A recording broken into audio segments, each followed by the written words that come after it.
Sangram Sawant is constantly fishing for ideas. On returning to India in 2004 after working for a frozen seafood company in the US, he saw a huge business opportunity for providing fresh fish. A year later, Pescafresh was born as a home delivery service. 2 years ago, he aligned with Aditya Birla Group's More and Godrej Nature's Baskets retail networks to tap a wide customer base. Though modern retail trade soon contributed almost 60% to overall revenues, Sawant discontinued the alliance, citing over-dependence on offline retailers for handling the produce. He is currently working with e-commerce players like Amazon, Big Basket and Grofers, which opens up another customer acquisition channel, but helps Pescafresh retain control of the product management and delivery. When I started in 2005, it was just me, and I had one production manager whom I got from a seafood exporting company. Today we are about 100. It's a big challenge from the consumer side. They're so used to buying from the wet fish markets and the coolie ladies and the immigrant workers who go door to door. To get that trust of that consumer is so difficult. So we have to educate the consumers a lot. What we did initially is we approached these different clubs in South Mumbai. Like, you would like have a CCI, a Bombay Gym, a Willingdon, and we used to hold these cooking demonstrations and sampling sessions. I would speak to every person out there and tell them how different are we? How have we managed to change the supply chain? What is fresh fish? What are the different cuts? How do you cook these different products? I mean, what's your awareness about quality? Did you know that your fish can come mixed with chemicals? Did you know fresh fish could be sitting there for 8 days and you wouldn't know anything about it? Do you know what traceability is? One of the things that worked for us is we started it with a very low overhead. So we made sure we tried to get to profitability as soon as possible, and we used those initial years more of gaining insights. So we have a retention of more than 95%, and we're looking to take that number up a lot to maybe just under 100, So the optimum thing what you need for fresh fish is the right amount of ice, A, and B, it's like the way you handle the fish in transit. These are the two things. You just got to maintain a temperature of 2 to 3 degrees Celsius. We started using the Indian Railways a lot.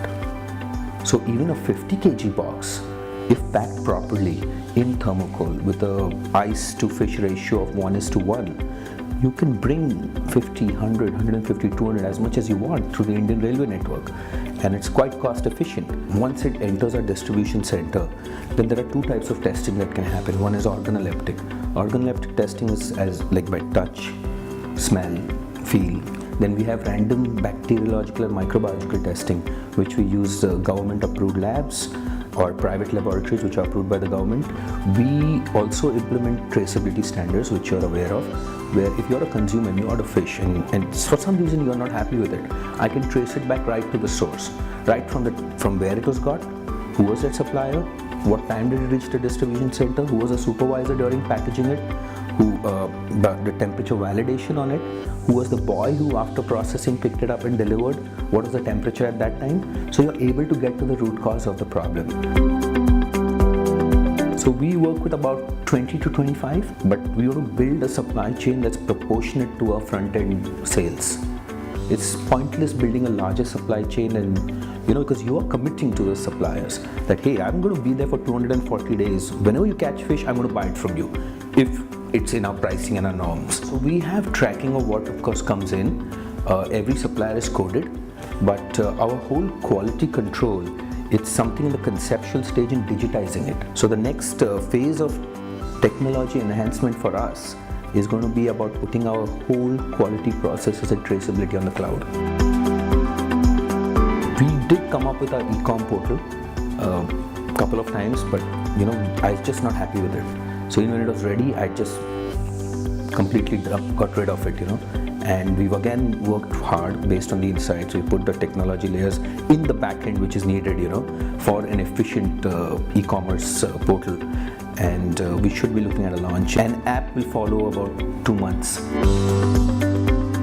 What we started has always been direct to consumer, which is our typical home delivery business. Over the time, there's a lot of noise around modern trade in India. I just walked into a Thana store, it was I think run by Aditya Birla More, and I just didn't like the fish out there. So I reached out to these guys. I said, hey, why are you guys selling this kind of fish?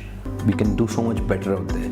So we worked with them. Similarly, Godrej Nature's Baskets also approached us. So we worked with them a lot, and we did grow to a certain extent with them. But because my brand was everywhere, I was very dependent on the retailers to handle that category, which started actually affecting our brand. Having said that, this was 2 years back or 3 years back. I'm sure modern trade also keeps evolving.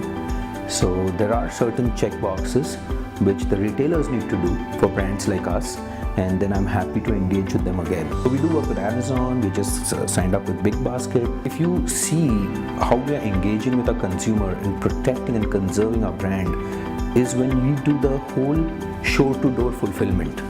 The moment I allow the last mile fulfillment in somebody else's hand, it starts adversely affecting my brand. And that's the reason if we are able to handle the whole shore-to-door thing, we don't mind working with different retailers. We realized more than a seafood specialist, we become a consumer specialist. I got like 1,000 online surveys which my consumers have given me and said that why doesn't Pescafresh start chicken? So if we start chicken, it's got to be very different in terms of freshness, in terms of quality. So these are the exact things which we are putting into our chicken, and I'm hoping that by, I think, end of April, we should have a product. We've got a brand also decided on it.